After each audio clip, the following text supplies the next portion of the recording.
สวัสดีครับผมสวัสดีพี่น้องป้องปายมิดมอแคนแฟนหมอลำมาพบกันในช่วงค่ำครับพี่น้อง6 โมงกว่าทางช่องไทยซีเกตชาแนลตามที่พี่น้องได้เห็นครับคลิปนี้สีภาพพ่อแม่พี่น้องมิดมอแคนแฟนหมอลำพามาส่องทายาทหมอลำเพลินเงินล้าน3 สาวคนสวยของแห่งของสาวน้อยเพชรบันแพงเนาะพ่อแม่เห็นกับเป็นปลื้มบ่ว่าจะเป็นบอสโจบ่ว่าจะเป็นซอนุชเมื่อเห็นลูกสาวทั้ง3ครับพี่น้องมาประกบกันบนเวทีพี่น้องมิตรหมอแค้นแฟนหมอลำหลายผู้หลายคนผมว่าเบิ่งแล้วเป็นปลื้มเบิ่งแล้วมีความสุขขนาดมิตรหมอแค้นแฟนหมอลำยังมีความสุขผู้เป็นพ่อผู้เป็นแม่เมื่อเห็นลูกได้แสดงบนเวทีได้ขึ้นไปยืนบนเวทีแสดงให้มิตรหมอแค้นแฟนหมอลำได้ชื่นชมนี่บอสโจสอนนุชยืนยิ้มอยู่ข้างเวทีพี่น้องมิตรหมอแค้นแฟนหมอลำมื้อวานนี่เฮาก็จะได้เห็นภาพ3 สีพี่น้องเนาะธรรมดานี่ลำเพลินลำแพนนี่สิบ่ค่อยได้ออกมากับบ่ออกมาหาพี่สาวด้านหน้าเวทีแต่มื้อคืนนี่ย่างมาหาด้านหน้าเวทีเนาะพี่น้องเฮาได้เห็นภาพบรรยากาศเอื้อยกับน้องเล่นน้ำกันณขณะที่เอื้อยไปเช็คเสียงเช็คซาวด์น้องก็เต้นเป็นแบ็คอัพให้พี่สาวแล้วก็ยังได้มาถ่ายรูปร่วมกันเฮาสิเห็นการ acting ท่าบ่ว่าจะเป็นของลำเพิ่นบ่ว่าจะเป็นของลำแพน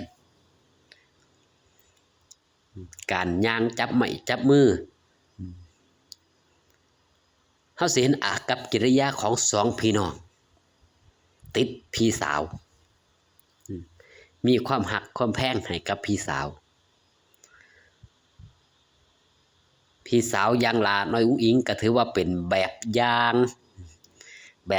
ตัวอย่างเป็นไอดอลให้กับน้องทั้ง2ทั้ง3เนาะในช่วงดึกๆในช่วงลาน้อยอุ้งอิงออกโชว์มื้อคืนบอสโจก็ยังได้พาน้อง YouTube ขึ้นมาแจมบนเวทีมันเป็นภาพโมเมนต์แห่งความเป็นตาฮักเป็นตาแพงเป็นภาพแห่งความสุขสมกับที่ว่าครอบครัวหันษาครอบครัวแห่งความสุข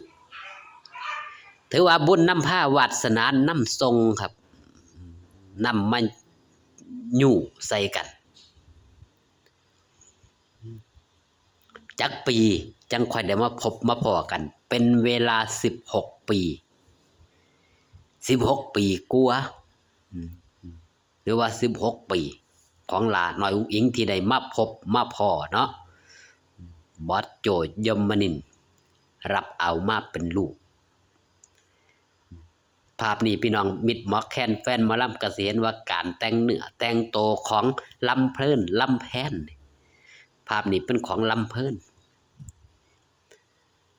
มาแสดงทุกเทื่อมาขึ้นเวทีทุกเทื่อกับพี่สาวจะแต่งโตวเข้าคอนเซปต์ครับเข้ากันแต่งโตวให้มันแมทกับพี่สาวผู้ไปโซ่ด้านหน้าเวทีภาพที่ออกมาเฮาสิเห็นพัฒนาการของเด็กน้อยทั้ง2 คนครับบ่ว่าจะเป็นลำเพลินลำแพนพัฒนาการเต้นขึ้นหลาย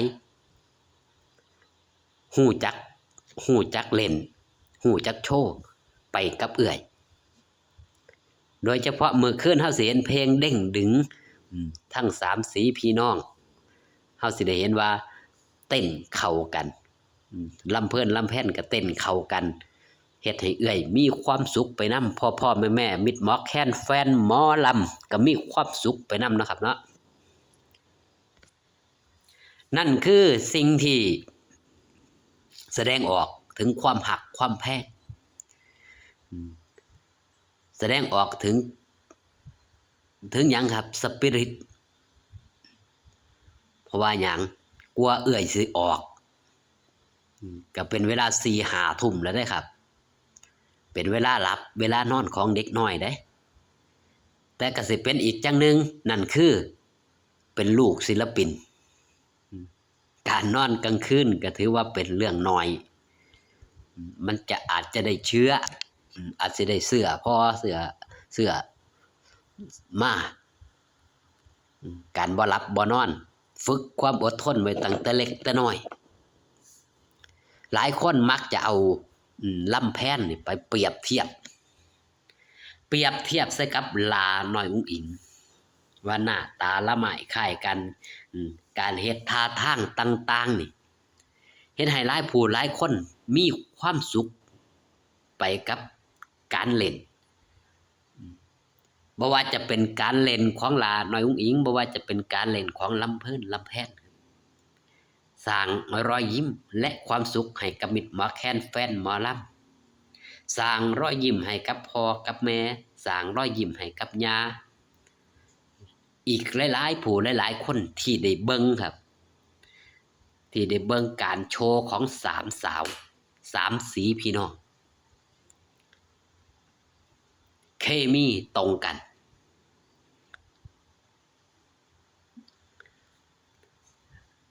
ว่าง่ายๆครับสัญชาตญาณเนาะสัญชาตญาณด้วยความหักด้วยความแพงบุญบารมีที่มาแมทเข้ากันดึงจองมาหากันลาน้อยอุ๋งอิ๋งก็มีความเมตตาอยู่แล้วกับเด็กเล็กเด็กน้อยผู้ใดก็ตามลาน้อยอุ๋งอิ๋งจะเข้าได้กับทุกคนครับเมื่อเด็กน้อยมาอยู่กับลาน้อยอุ๋งอิ๋งเฮาสิเห็นความสุขของเด็กน้อยเหล่านั้นจากเด็กกระจองงอแงกลายเป็นเด็กที่ว่านอนสอนง่ายลำเพิ่นลำแพ่นก็เชกเช่นเดียวกันพออยู่กับเอื้อยแสดงออกถึงความหักความแพง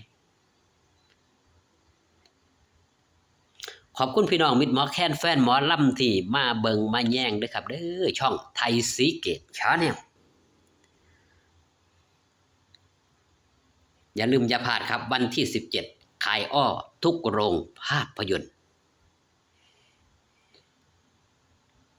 ขอบคุณที่มาเบิงขอบคุณที่มาแย่งอยู่ดีมีสุขมั่งมีสีสุขสู่ขู่สู่คนครับพี่น้องพอกันคลิปหน้าสบายดีครับผม